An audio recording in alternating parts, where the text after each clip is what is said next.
Bismillahirrahmanirrahim. Assalamualaikum warahmatullahi wabarakatuh. Alhamdulillahirabbil alamin.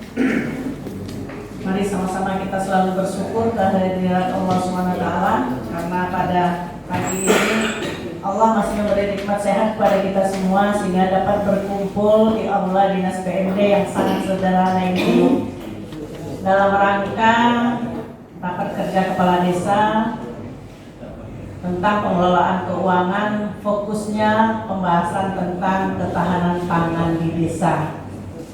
Selawat dan salam mari sama-sama juga kita kirimkan kepada junjungan kita Nabi besar Muhammad sallallahu alaihi wasallam dengan ucapan Allahumma shalli ala sayyidina Muhammad wa ala sayyidina Muhammad. Yang terhormat Bapak Kepala Dinas PMD Kabupaten Kampar, Pak Kabid, kemudian rekan-rekan TPP Kabupaten Kampar, Bapak Ibu Camat, serta Bapak Kepala Desa yang jadwalnya pada pagi hari ini sebagai peserta sosialisasi. Perlu kami informasikan bahwa kegiatan ini berlangsung karena beberapa waktu yang lalu banyak terjadi permasalahan terkait kegiatan ketahanan pangan di desa. Nah, ini menjadi perhatian kita tentunya bersama baik di pihak kabupaten, tenaga pendamping, kecamatan maupun desa itu sendiri. Beberapa waktu yang lalu akhirnya kami bersama-sama dengan rekan-rekan dari inspektorat yang pada pagi hari ini harusnya hadir juga tapi belum hadir. Kemudian tenaga pendamping, tenaga ahli pendamping dan bersama dinas PMD benar-benar bersama-sama memahami tentang keputusan Menteri Desa nomor 82 tahun 2020 itu terkait tahun 2022 terkait ketahanan pangan di desa. Aturan sudah ada, tapi kita paham bahwa setiap orang pasti berbeda pengertiannya. Inilah yang menjadi dasar kenapa kita akhirnya melaksanakan kegiatan ini. Walaupun di bulan suci Ramadan, semoga kegiatan ini malah besar manfaatnya untuk kita semua. Amin. Pada kesempatan ini juga hasil dari pointer-pointer maupun ringkasan keputusan Mendes ini yang terkait tentang ketahanan pangan di desa sudah kita buat. Semoga bisa menjadi acuan lebih ringkas lagi. Dan kalaupun ada hal-hal nanti yang kurang jelas nanti bersama-sama kita diskusikan. Karena kita sendiri di kabupaten juga sama-sama kemarin, bahkan juga terakhir kami mengundang dari Dinas Pertanian Tanaman Pangan, kemudian Dinas Perkebunan Peternakan, Dinas Ketahanan Pangan, Dinas Perikanan, yang sudah hadir bersama-sama menggodok Kepmed ini. Mudah-mudahan setelah ini kalau kita mengikuti aturannya, insya Allah kita semua akan dilindungi. Kemudian tidak kalah pentingnya tentang pengadaan barang dan jasa. Pengadaan barang dan jasa tetap kita harus mengacu pada Pergub 76. Nah, ini yang mungkin kita selalu terlupa. Bagaimana pengadaan barang dan jasa di desa. Nah, nanti pada kesempatan ini Pak Kadis akan menyampaikan secara umum tentang Kepmendes 82 tahun 2022. Kemudian juga dari tenaga ahli kita akan menyampaikan secara rinci teknis dari pengadaan ketahanan pangan ini. Baik, untuk selanjutnya kita silakan kepada Bapak Kepala Dinas untuk menyampaikan beberapa poin tentang pedoman ketahanan pangan di desa berdasarkan keputusan Menteri Desa Pembangunan Daerah Tertinggal nomor 82 tahun 2022. Pada Bapak kami persilakan. Terima kasih. Bismillahirrahmanirrahim. Assalamualaikum warahmatullahi wabarakatuh. Waalaikumsalam.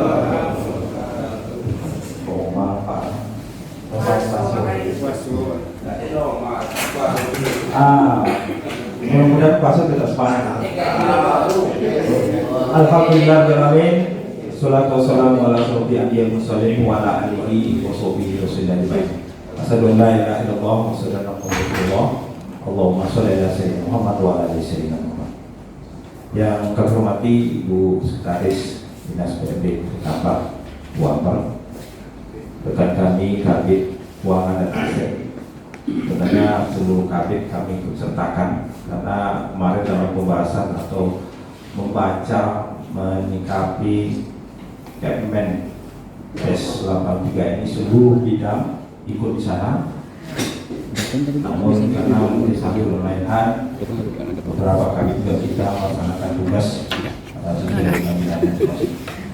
Yang kami hormati rekan kami di APN Kabupaten Kampar, insyaallah hadir Pak Ahmad, Pak Irman, Pak Yani, Pak Desi, koordinator beberapa sekali. Yang kami hormati Ibu Bapak Camat yang kami undang pada sesi ini atau kelompok ini, Ibu Camat Bangkinang Kota yang hadir. Dari Solo ada yang mewakili karena kami menganggap camat ini juga merupakan tim verifikasi APBDes di masing-masing desa. Jadi saya kira juga ini perlu memahami tentang kegiatan-kegiatan yang didanai oleh pemerintah pusat, dalam ini dari keuangan, dari dana desa, dari dana ADD, BKK, dan lain-lainnya. Jadi sebelum desa melaksanakan perlu verifikasi dari camat masing-masing. Karena kami juga harapkan sebenarnya camat bisa hadir sehingga sama-sama mengetahui nanti jangan ada miss antara tim verifikasi kecamatan dengan desa. Itu harapan kami sebenarnya. Tapi alhamdulillah hari ini baru yang hadir Ibu Camat Bangkinang Kota atau yang ada mewakili mewakili Bangkinang. Oh ya, Bangkinang Bu Bapak ini. Kampar Utara ada perwakilannya? Kades. Ya. Selanjutnya yang kami banggakan rekan-rekan kami kepala desa Kabupaten Kampar yang hadir pada saat ini atau yang mewakili yang merupakan ujung tombak pelaksanaan kegiatan-kegiatan dari dana-dana yang sudah diterima. Paling tidak juga ini merupakan tameng terhadap pengaduan masyarakat, termasuk pengaduan dari lembaga-lembaga non pemerintah yang mengawasi seluruh kegiatan desa. Hadirin dan hadirat yang berbahagia, pertama-tama bersyukur kita kepada Allah SWT yang mana berkat limpahan rahmat dan karunia-Nya kita pada pagi menjelang siang ini kita pakai ada coba.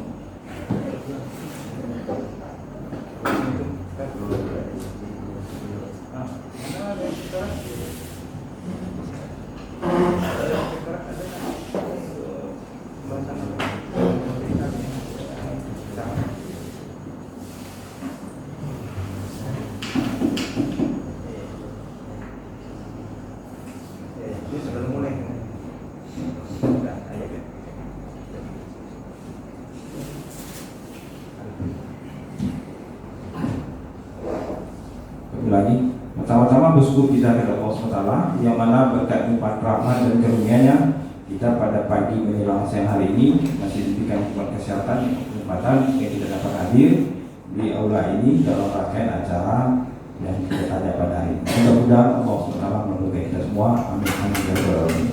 Selanjutnya salawat salam kita sampaikan kepada kita Nabi Muhammad SAW mengucapkan Allahumma sholli ala sayyidina Muhammad wa ala ali sayyidina Muhammad. Bapak Ibu yang kami hormati, pertama saya menyampaikan kepada kita semua selamat menjalankan ibadah puasa di tahun 1445 Hijriah ini. Mudah-mudahan amal ibadah kita diterima di sisi Allah SWT, terutama amal ibadah puasa kita pada tahun ini. Amin, amin, ya rabbal alamin. Bentar, Pak.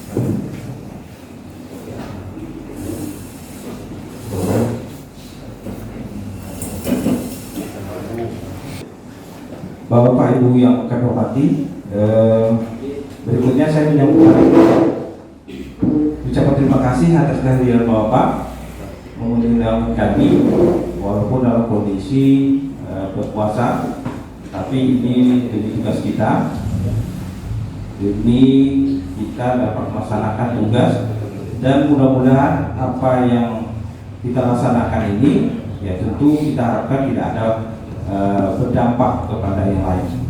Makanya pada hari ini kami merasa perlu untuk mengundang kembali, mengingatkan kembali seluruh kepala desa, jajaran perangkat desa dan sebagainya berkaitan dengan poin yang keempat, poin ketiga dari prioritas penggunaan dana desa tahun 2024 berdasarkan Permendes nomor 13 tahun 2024. Ada 4 prioritas. Pertama, penanganan masyarakat miskin ekstrim. Yang kedua, penanganan stunting. Yang ketiga, penanganan masalah ketahanan pangan. Dan keempat, berkaitan dengan penambahan modal BUMDes. Nah, dari 3 ini, satu diantara adalah penanganan masalah atau penggunaan dana untuk penanganan ketahanan pangan. Bapak Ibu yang kami hormati, memang ketahanan pangan ini sudah berjalan 2 tahun, tahun 2022 dan 2023. Dan Pergub dan Permendes atau keputusan menteri berkaitan pangan ini, saya kira seluruh kepala desa sudah memegangnya dan sudah memahaminya. Namun dalam perjalanan masing-masing, kami juga memaklumi dalam kondisi kemarin tahun 2022, 2023, insya Allah tidak ada persoalan. Artinya desa sudah melaksanakan tahun 2022 dan 2023. Namun di belakangan hari kemarin ada persoalan, mungkin ya entah laporan dari masyarakat dan sebagainya, sehingga beberapa kepala desa kita dipanggil oleh bagian hukum, aparat hukum, terutama kepolisian, menanyakan persoalan ini.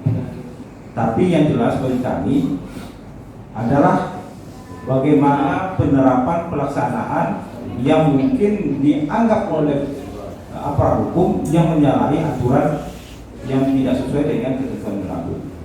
Nah, pada hari ini nanti kita akan melaksanakan sosialisasi sampai sejauh mana fungsi dan kepala desa dalam menangani atau menjalankan ketahanan pangan ini. Dan dari pelaporan yang kami terima dari kepolisian, ini banyak persoalan-persoalan yang dalam pelaksanaan. Tapi kalau masalah perencanaan ini tidak ada persoalan. Tapi kembali saya mengingatkan, kami mengingatkan kembali, yang penting di sini kita adalah, tugas kami adalah memberikan pemahaman, pembinaan terhadap proses perencanaan di APBD, sehingga dalam pelaksanaannya Bapak-bapak kepala desa tidak dipermasalahkan. Terkait dengan pelaksanaannya, itu kita kembalikan kepada kepala desa masing-masing. Bapak Ibu yang kami hormati, berikut dasar hukum penyusunan keputusan Menteri Desa. Pertama, tahun 2024 ini Peraturan Menteri Keuangan nomor 146. Ini mungkin seluruh desa sudah pahami semua ini, karena inilah semuanya untuk penerapan untuk pelaksanaan kegiatan ADD tahun 2024. Itu PMK nomor 146 tahun 2023 tentang pengalokasian dana desa setiap desa, penyaluran dan penggunaan dana desa tahun 2024. Yang kedua, Permendes nomor 13 tahun 2023 tentang petunjuk operasional fokus penggunaan dana desa tahun 2024. Itu yang kami sampaikan, yang 4 fokus itu. Yang ketiga ini Kemendes nomor 82 tahun 2022 tentang pedoman ketahanan pangan. Selanjutnya dari Kemendes itu kita melihat ada online yang sebenarnya harus kita pahami, tapi ini dalam diskusi kami kemarin kami akan meningkatkan. Mudah-mudahan ini tidak jauh beda apa yang ada di Kemendes tersebut. Pertama, di outline itu masalah pendahuluan mungkin bisa kita lihat nanti latar belakang kenapa program ketahanan pangan muncul dan sebagainya. Yang kedua, kebijakan dan indikator ketahanan pangan. Nah, ini nanti dijelas nanti oleh rekan kami TA dan kita yang hadir di sini. Paling tidak kita bisa diskusi sehingga sekali lagi dalam rencananya tidak disalahkan. Yang berikut, program ketahanan pangan di desa. Nah, ini yang menjadi persoalan di desa kita masing-masing. Dan yang keempat, peranan kelembagaan di desa. Selanjutnya, pendahuluan ini mungkin kita bisa baca sama-sama. Tujuan dari ketahanan pangan yang ada di desa, pertama, meningkatkan ketersediaan pangan baik dari hasil produksi masyarakat desa maupun dari lumbung pangan desa. Jadi ini tujuan dari ketahanan pangan dari program dari desa tersebut, dari Menteri Desa. Yang kedua, meningkatkan keterjangkauan pangan bagi warga masyarakat desa. Dan yang ketiga, meningkatkan konsumsi pangan yang beragam, bergizi, seimbang, aman, higienis, bermutu, tidak bertentangan dengan agama, keyakinan, dan budaya masyarakat, serta berbasis pada potensi sumber daya desa, sumber daya lokal desa. Berikut prinsip-prinsip. Saya kira ini sudah kita pahami. Pertama, prinsip dari ketahanan pangan tersebut adalah partisipasi. Jadi sebenarnya kegiatan ketahanan pangan itu ada partisipasi dari masyarakat itu. Ada partisipasi, apakah itu dalam bentuk musyawarah, jelas dalam bentuk musyawarah untuk menentukan apa kegiatan-kegiatan yang akan dilakukan. Yang kedua, kegotong royongan, kesetaraan, kewaspadaan, kemandirian, keterpaduan, dan keberlanjutan. Nah, mungkin ini yang menjadi persoalan yang banyak multi tafsir masing-masing desa, malah ada yang tidak membuat prinsip dari keberlanjutan ini. Ini nanti akan kita bahas secara tuntas bersama-sama pada hari ini. Dan sekali lagi kami mohon juga kita diskusi, tapi tetap mengacu kepada keputusan Desa nomor 82 tahun 2022 yang sudah ada. Selanjutnya, kebijakan ketahanan pangan. Kebijakan ketahanan pangan di desa merujuk pada upaya pencapaian SDGs yang ada di desa. Selanjutnya, indikator ketahanan pangan. Indikator pertama, ketersediaan pangan. apa yang menjadi persoalan ketersediaan ini akan kita bahas nanti, sehingga di desa bisa menerapkan paling tidak dari tiga indikator ini termuat dalam kegiatan-kegiatan yang ada di desa masing-masing. Yang kedua, keterjangkauan pangan desa. Yang ketiga, pemanfaatan pangan di desa. Nah, jadi dari dana yang sudah dikucurkan sebesar 20%, maksudnya 20% itu mencakup, kalaupun bisa ketiga indikator, paling tidak dua di antara tiga ini bisa masuk di situ. Apakah itu ketersediaannya, keterjangkauannya, dan pemanfaatan pangan yang bisa disebut. Berikut program ketahanan pangan di desa. Nah, ini mungkin contoh-contoh yang akan kita sampaikan di ketahanan pangan.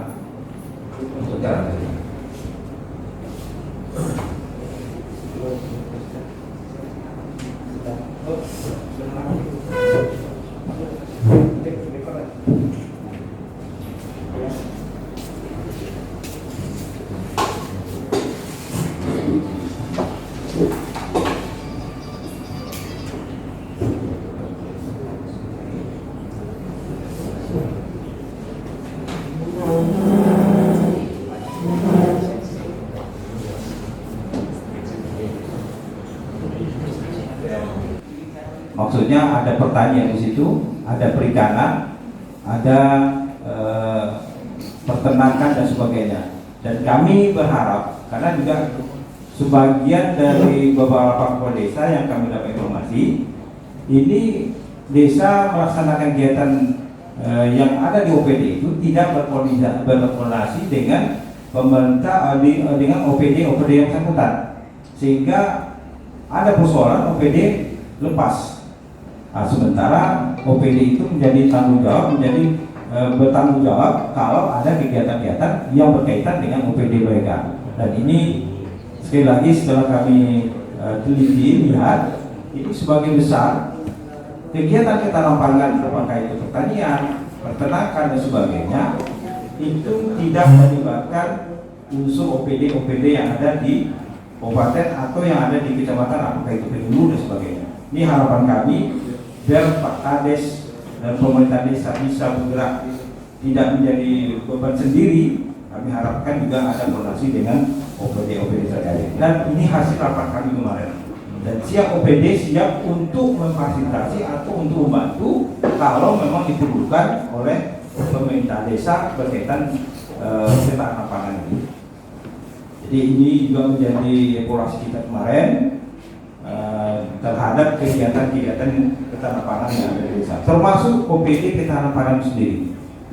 OPD ketahanan pangan sendiri juga tidak pernah tahu menahu dengan kegiatan ketahanan pangan yang ada di desa, sehingga mereka juga lepas. Dan ya kalau ada persoalan mereka juga tidak bisa lakukan banyak. Dan pengalaman kita kemarin inilah yang terjadi. Mudah-mudahan dengan pertemuan kita ini tahun 2024 dan tahun berikutnya ini mudah-mudahan bisa memperkecil persoalan-persoalan yang ada di desa berkaitan dengan ketahanan pangan. Terakhir, peranan kelembagaan yang di desa. Di sini ada pemerintah desa, kelembagaan masyarakat desa, badan usaha milik desa, badan usaha milik desa atau badan usaha milik desa bersama, masyarakat desa dan kemitraan. Nah, inilah mungkin yang bisa melaksanakan kegiatan-kegiatan yang ada di ketahanan pangan. Karena lembaga-lembaga ini juga lembaga resmi, baik itu di pemerintah, BUMDes dan sebagainya. Mudah-mudahan kalau ini diterapkan, ya mungkin tidak ada persoalan lagi di lapangan, tidak ada lagi persoalan di tengah-tengah masyarakat kalau peran dari yang kelembagaan ini sudah dilaksanakan dengan sebaik-baiknya. Bapak-bapak, ibu yang kami hormati, inilah beberapa hal yang perlu kami sampaikan pada kesempatan ini. Intinya, mari bapak-bapak kita ikuti kegiatan ini dari awal sampai akhir. Mudah-mudahan tak lama menjelang zuhur ini kita selesai dan kita nanti berdiskusi berdiskusi dan apa persoalan-persoalan di desa sehingga ketahanan pangan ini bisa aman di tengah-tengah masyarakat karena dananya cukup luar biasa dan sekali lagi itu menjadi tanggung jawab kita kepala desa sebagai pelaksana dari penanganan. Kami di sini ada dari inspektorat, mereka ini adalah pembinaan dan pengawasan kegiatan-kegiatan yang ada di desa, baik untuk dari dana desa, DD, ADD dan sebagainya. Dan ini kita sudah bersyukur mereka bisa hadir di sini. Nanti kalau ada persoalan-persoalan juga bisa ditanyakan kepada inspektor berkaitan dengan ketahanan pangan dan juga tidak tertutup untuk kegiatan-kegiatan lain. Karena kami menganggap yang menjadi persoalan sekarang ini yang muncul adalah ketahanan pangan.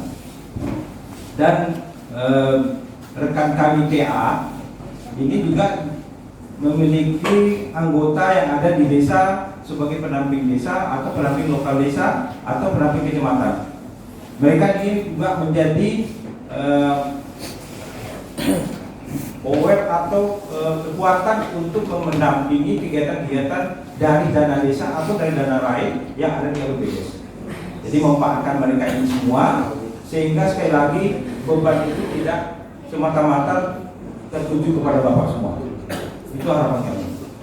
Bapak Ibu yang terhormati, selanjutnya pada kesempatan ini kami juga ingin menyampaikan bahwasanya kegiatan untuk ke depan pencairan dan sebagainya berkaitan dengan keuangan kita sudah melaksanakan sosialisasi juga, sosialisasi dengan Bank Riau Kepri Syariah BRKS berkaitan dengan kedepannya akan dilaksanakan pembayaran non tunai. Nah, ini juga mengamankan seluruh kepala desa berkaitan pembayaran langsung kepada penerima secara tidak tunai, artinya melalui rekening. Harapannya tentu ini juga mendapat support dari support baik itu dari BNK sendiri dan kepala desa yang ada di Kabupaten Ampar. Karena tahun ini yang menjadi pilot project baru Bengkalis. Nah, mudah-mudahan mungkin pertengahan tahun 2024 dari 242 desa ini juga ada nanti pilot project untuk pembayaran non tunai di Kabupaten Ampar. Nah, tentu kita melihat kondisi kesiapan desa, kesiapan jaringan di desa dan sebagainya.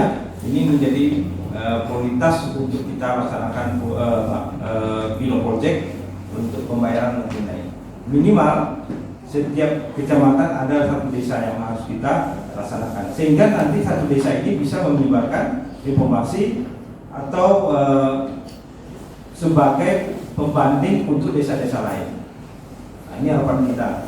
Tujuannya adalah untuk mengamankan seluruh kepala desa terhadap berkaitan dengan penggunaan uang secara aturan regulasi yang ada. Mudah-mudahan dengan demikian nanti tidak ada lagi kepala desa yang tersangkut dalam kasus penumpukan atau pengambilan uang secara tunai yang notabene ini juga berdampak kepada hal-hal yang mungkin salah penggunaan dari dana tersebut.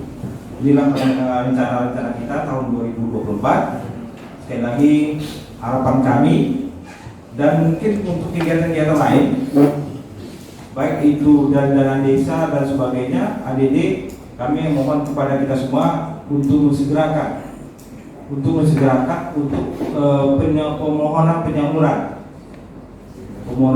karena kita khawatir di akhir tahun nanti waktu sudah mepet dan sebagainya, sehingga waktu sudah mepet dan kondisi yang sudah banyak, nah ini akan membuatkan keterlambatan. Dan saya yakin semua APBDes desa sudah selesai.